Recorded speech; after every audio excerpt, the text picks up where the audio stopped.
So, item number 5 on the agenda is an update in relation to stop and search.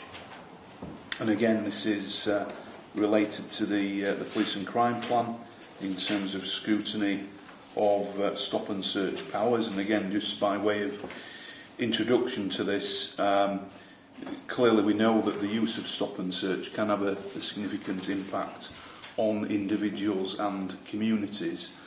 And I think I'm right in saying that earlier this year, West Yorkshire Police were one of a number of forces where the rules around what is deemed the Section 60 of the Criminal Justice and Public Order Act were relaxed. So clearly that empowers officers to do searches in designated areas on the grounds of dealing with anticipated serious violence, and that was the preamble to it. So, you know, clearly we have conversations with HMIC around this as well from time to time, and obviously we've had previous reports to this meeting as well. So again, if you'd like to give an update on this, and then we'll have some questions afterwards. Yeah, Catherine's going to take us through it. Okay, so I'll assume that the paper has been read and do my best to pick out the highlights, but you'll have to excuse me because there's lots of stats in this, so I will be reading some of it. So this report outlines our current position in relation to stop and search, provides some statistical data over the last 12 months, and also those amendments that you've just mentioned in relation to the Home Office best use of stop and search scheme, in addition to the impact of Operation Gemlock, which is our forced response to the surge funding that we had from the Home Office in terms of serious violent crime, which started in April of this year. So in terms of stats then, we report to yourselves in terms of 5 key areas: the total number of stop searches that we undertake, total number of stop searches on BAME members of our community, 16 to 29-year-olds, positive outcomes and arrest rates. In the last 12 months we've done 12,551 stop searches, which is an increase of 43% compared to the previous reporting period. And whilst that seems like a steep rise, I think some of that has to be connected to, and is connected to, the extra officers that we've got out doing specifically that type of activity in terms of the surge activity around serious violent crime. Where we look at stop and search activity over the previous 12 months where ethnicity is shown, and I think that's a key point, where ethnicity is shown, we know that 35% of all our stop and search activity is focused on people from BAME backgrounds, which is 17.2% higher than what's reported in the 2011 census, which I always kind of give a health warning around. I think we'll all agree is probably not accurate as to where we are in 2019. But nevertheless, that's a 3.8% increase on the previous reporting period. The proportion of stop searches for people with reported white ethnicity stood previously at 68%, reduced to 64.6%. Again, slightly lower than you would expect in terms of the census. The same health warning, I guess, comes with that as well. In terms of our 16 to 29-year-olds, they are more likely to be stopped. They account for nearly 2/3 of all of our stop and searches. And when you look at the gender profile, males account for 93% of all our searches. But again, if you overlay that with our crime profile, 83% of our offenders are male, so you would expect that that would be skewed from the general population data. The majority of searches were undertaken under Section 23 of the Misuse of Drugs Act, 53, just over 53%, followed closely by Section 1 of PACE at 44%. The proportion of searches that resulted in positive outcomes was 31.1%, of which arrests accounted for 13.6% of those. That's a decrease, albeit only of 0.1% over the last year. There have been 50 more than out of clothing removed searches in the last 12 months, with 46 of those being conducted on persons self-defined as BAME, and a total of 135 strip searches, with 58% of those carried out on persons who self-define as having a BAME ethnicity, which is a 5% reduction on previous periods. In respect of the Home Office best use of stop and search scheme, as you say, on the 9th of August 2019, the Home Secretary relaxed the conditions which required authorisations for Section 60s, and now they can be again authorised by an inspector for up to 24 hours and then further extended by 48 hours to a superintendent. We have, whilst that is the legislation, because of the circumstances that we have in force in West Yorkshire Police, there is always a duty gold on duty, and every 12 hours we get an update on criticality that is happening in the force, and we get it at the time, clearly, if we need to. So I think what we're saying is that whilst those authorities stand at those levels, there is always going to be duty gold oversight, because to issue a Section 60 is still fairly unusual, and therefore would be something that we would be briefed on as duty gold, and can have due regard then for any community impact that we think might follow from that. Since April 2019, we've issued 5 Section 60 search authorisations. There are certain elements of the best use of stop and search which remain unchanged, which are community complaints trigger, the observation or the ride-along scheme, and the race and diversity monitoring. And in relation to those, there have been 8 stop and search complaints that have been recorded since April to the end of October 2019. We're still continuing to push the ride-along scheme, and we've had year-on-year increases in the uptake of that, and in the last 12 months we've utilised that 223 times across all of the districts, which I think is a good increase on where we were even last year. And then in terms of Operation Gemlock, as I said before, we received the funding from the Home Office at the beginning of April. There are very specific criteria about how that money can and should be used. There's a very clear focus on public and youth violence within that, the money that's been allocated. There's been no complaints that have been attributed to the surge activity, so of the ones that I have mentioned, that they are not connected to Operation Gemlock. And I think one of the things that you wanted reassurance on when we first set off on this, that there was, a clear link about the places that we were going into to do this search activity and our neighbourhood officers. So whilst that's very much intelligence-led and it's revamped on a day-to-day basis, it is linked in with the neighbourhood officers, and sometimes it is the neighbourhood officers who are on that operation as well as patrol officers. Gemlock activity accounts for over 1,200 of the stop and searches that have been done since April. In terms of the engagement that was done prior to Gemlock, we took the activity that we were about to commence to the Force and the Leeds District's independent advisory groups to get feedback from them about whether there was anything that we were missing in terms of that community impact, and we've continued to brief them, and we've had IAGs in the meantime. Moving on to the ongoing work and future developments, then there's a list there of the things that local policing are on with. I won't read through all of those, but there is a West Yorkshire Police Stop and Search action plan, and one of the key elements of that is a review of how we take stop and search to the scrutiny panels, which we are consulting with the panels on at the moment. So there's a requirement that we look at stop and search, use of force and hate in terms of our scrutiny, and we're reviewing exactly how we do that with each of our scrutiny panels, and then importantly, when we do take them to scrutiny panels, how that feedback is then made part of a loop so that our officers get that feedback at the same time. We did some work which I think I've reported previously at this forum, and we've taken to the LAMS, which was around the disproportionality around stop and search in some of our wards.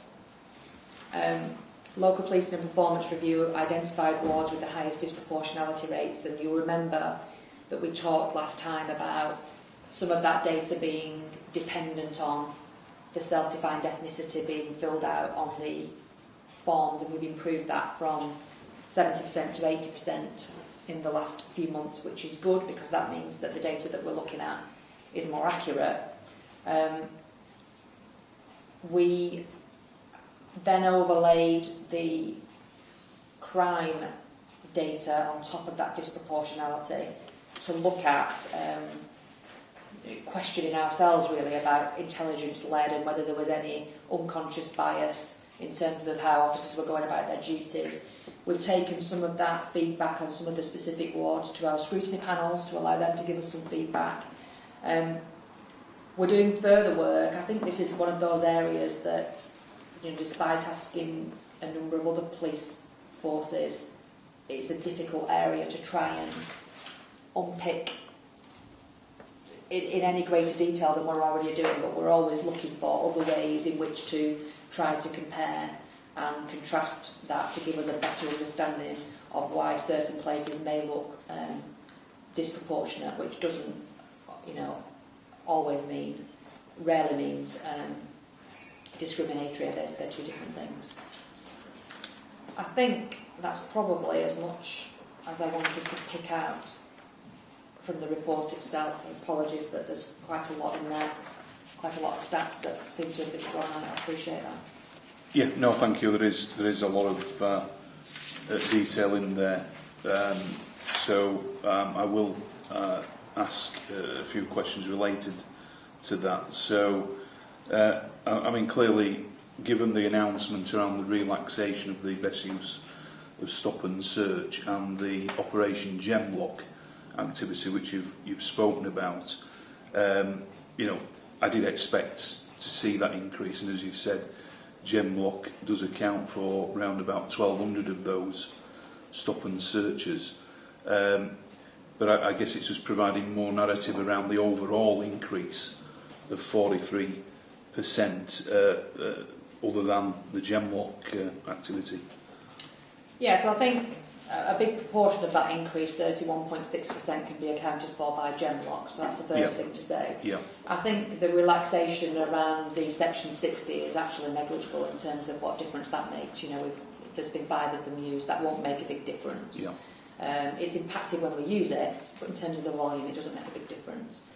I think there's probably a social context to some of this. I think probably 5-6 years ago we were using stop and search much more, and then there have been a number of things in terms of College of Policing APP which was changed, training given to officers, which I think muddied the water in some respects about what could and couldn't be grounds for stop and search, and made people, I think, quite nervous about conducting stop and search.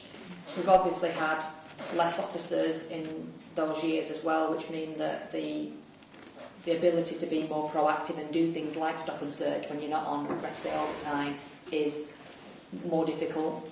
And but I think over the last 12 months we've had Gemlock, but we've also had, I think, an increasing kind of public support really for stop and search. So I think the public have very much based around the beginning of the year, I think, in the serious violence issues that were very much prevalent in the media. I think we got that kind of groundswell of support again for, if you're doing it in the right way, then please, it's a good policing tactic, get out and use it. And I think that's the message that we've been giving to our officers. And I think they're trained, they use the body-worn video when they deploy to stop and searches. It is a good policing tactic, it's a good tool that I don't want them to be frightened of using. And if they use it in the right way, it is really positive. And I think the fact that we've only had 7 or 8 complaints, I can't remember, it was 8, wasn't it, is, when you think about the volume that have been done and the fact that it can be quite controversial, is testament to the professionalism that our officers are using. Yeah, thanks. And I know previous Chief Constable Dee Collins had definitely sort of referenced that 12 months ago or thereabouts in relation to stop and search. I guess, clearly we have a few more officers now out on the front line, and perhaps that's contributed as well in terms of the availability of officers to undertake the number of stop searches. Yep. Okay.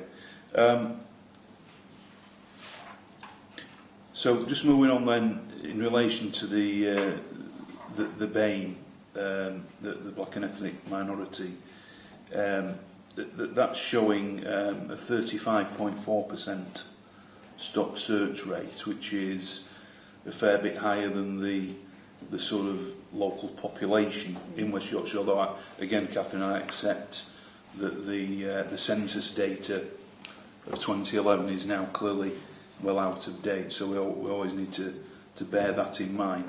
But it's just really what assurances we can give around the BAME communities as part of the engagement around the sort of explanations around any perceptions of disproportionality or disparity. Yeah, so I think I won't rehearse what I've already said around the fact that we're working hard to try and understand from a data point of view and improving our data so we can better understand any disproportionality and any action that we need to take.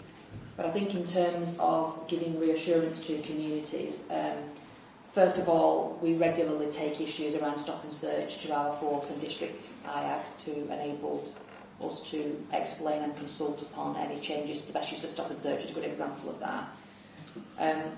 Our scrutiny panels look at, and we're in the process at the moment of trying to get them to be able to have access to the actual body-worn video, to be able to watch those encounters between our officers and members of the public, to give them some reassurance about that professionalism that's used when we do stop and search members of the public. And then I think there's some really good examples. I'll just pick one out from Leeds, actually, of how at a very local level we're trying to do things alongside the BAME population to explain that specific engagement. So in East Leeds, for example, there's been some longer term community engagement via the Asian Fever FM, which is a radio station which focuses on that area, where we've had specific inputs on serious violent crime, knife crime and stop and search. We've been to the Migrant Access Project there, other organisations where there are new and emerging communities, to explain and also to even run through some of the scenarios with them, to let them feel what it's like to be stop and search, but also to turn the tables a little bit and give them scenarios where they are asked to put themselves in the shoes of a police officer and ask them to make the same decisions that we're making. So I think there is some good engagement that's going on with the neighbourhoods, with our emerging and BAME communities to try and help to break down some of those barriers and maintain support for the tactic of stop and search. Yeah, no, thanks for that. And I think you've preempted one of my other questions around the use of body-worn video in stop and search interactions, and it's, I guess, how close we are to introducing that to the scrutiny panels. Yeah, so I don't know if I'm absolutely honest. Right. I think some of them are watching them when they've got access to them. It's just finding the access, and it's making sure that the right information sharing protocols are in place to make sure that people who are watching them should be. But I think we're really keen to push on with that, because I think that is our best opportunity to really demonstrate just how professional our officers are. Yeah. No, and obviously it is good that we've had this increase in the ride-along numbers and the take-up there. And again, this is for volunteers to go out with officers, and I suppose clearly the stop and search will only happen if there's a need for it to happen, but where it does happen, would it be the intention for those who have done the ride along to potentially have to review the footage if there has been a stop and search as well later on, just as a way of further bolstering that scrutiny? Yeah, I think the people they would witness it firsthand, wouldn't they? Yeah, but it's just in terms of reviewing things later on. Yeah. As part of that wider scrutiny. Yeah, that's okay. all. I'll take that back. I've not really thought about it in that respect, but I'll take that back, I think, yeah. Thank you. Page 5 talks about the recording and what we've learned through district scrutiny that you've referenced a few times around improved data. And again, it's just how that works into looking at issues of any disproportionality.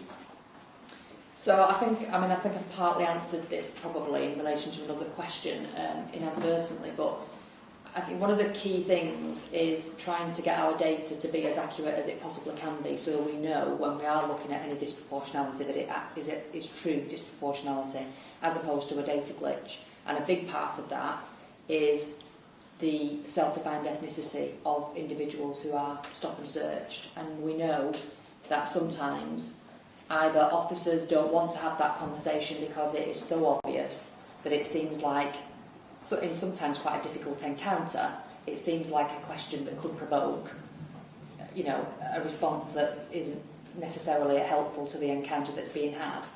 And I think sometimes in the way that officers are filling in the forms in the heat of the moment, if you like, and they're trying to get everything done, they forget to ask that because they think it's fairly obvious and they'll fill it in later, and therefore that box gets left off. So I think when you actually watch the encounters on the body-worn video, there is really good dialogue very often between the two people. It's the box that needs to be filled in, and that question needs to be asked of the person at the time. So we can fill in the officer-defined ethnicity box. It's the self-defined ethnicity that sometimes gets missed. So we're doing a lot of work, like I say, and we have been over the last 12 months to improve that, and we have seen some, I think, quite significant improvements, which means around, as I said before, 80% now of our records can be used in those disproportionality calculations as opposed to around 70 a year ago. Right. So we are progressing in the right direction, but it is still work ongoing.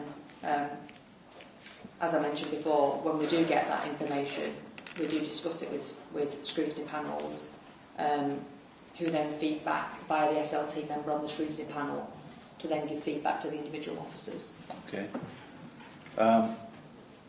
And you've said that obviously the numbers of complaints are quite low, and you haven't attributed any of those to the additional surge activity connected to Operation Gemlock. But I guess in terms of those complaints that have been made, it's just understanding what the percentage of BAME complainants are within that, and more generally how we can be reassured around the accuracy of those figures. Yeah. Do you want me to do that? Yeah, There's been, in the last, since the 1st of April, there's been 8 complaints out of nearly 10,000 stop searches, 5 of which have been from BAME members of the community.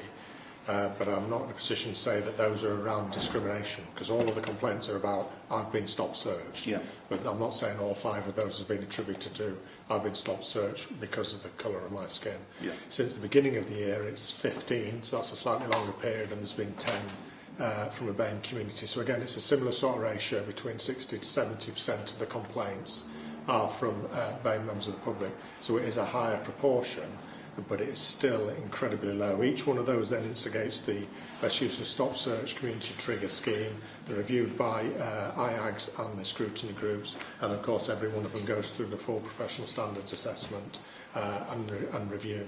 So it's with that caveat that it is incredibly low numbers. It's less than 100th of 1%. However, the community and some critics would say, oh, well, yeah, but there you go, we wouldn't complain anyway. But we're just, I think we are very much still being judged about misdemeanours of the past, and I'm talking about 40 years ago, not 4 years ago. Yeah. And it's still a perception. But we're now in this place where we're on body worn, everyone's recorded, all the ethnicity and data is there. We look at the complaints, they're all open to scrutiny by members of the public, IOPC, HMIC, professional standards, IOPC. We're in actually quite a good place, but we're still dealing constantly, and quite rightly, with this challenge about why we stop searching disproportionality. Well, we do, but we hugely disproportionately search men compared to women, and we hugely disproportionately search young people compared to older people. not yourself, Commissioner, but very few members of the community ever have questions about that. But it comes down to, so then when you really drill down into the data, there is not very much disproportionality in terms of weapons and property, but there is still disproportionality, more disproportionality around drugs. And so it then goes into street-based population, intelligence pictures, and a whole array of other things. But we're pleased to report there's very low complaints, but we're very vigilant to make sure that people have the ability and the confidence to complain. And that's why I think the more and more we use body-worn video, the more and more somebody's got a third-party advocate standing there in terms of the recording, and the member of the public will know that. Yeah, and again, I totally accept that the numbers are very small, but we know that when one of these, if it goes wrong, can have a big impact. All of those, I take it, then were caught on body-worn and were reviewed, and if they were on body-worn, they will have been. Yeah. If not, the questions will have been asked as to why not. And then you jump back to the previous paper, that's where you'd get practice requiring improvement to say, actually, why wasn't your body-worn on? Usually when we're looking at them, it's to do with equipment or battery life, other things, rather than a deliberate attempt not to use the body-worn. Okay, so just moving on then to given all the figures that have been reported, there does seem to be little change in the outcome rates compared to the last report last year, compared with this current report, and it's really perhaps saying more around the outcome rates potentially connected to GemLock as well. Yeah, and I asked this question myself a number of days ago. So when we know that Operation GemLock staff have been responsible for over 1,200 of the stop and searches, and when the GemLock staff carry out those searches, they will put a keyword, should put a keyword within the recording data for the fact that they've done that stop and search, so that therefore we can pull off the data and understand it better. So of the ones that we know about in terms of where the keyword's been used, that's where we get the data in terms of the 225 searches with the positive outcome, which is the 25.3%. The direct arrest rates in that period for that percentage were 11%, which is about 3% lower than the arrest rate for all stop searches together. I've asked for some more work to be done on that since asking that question. I think professional judgment, based on the wider outcome data that I see for GemLock, not just around stop and search, that will be much higher, and that is the fact that GemLock keyword is not being put in on a particular system, if you know what I mean. So I think the answer to the question is, that's what we know about. I think that's an underreporting as to where we actually are with the positive outcomes for GemLock staff, which is a question that I've asked, and I can bring a response back to it in due course.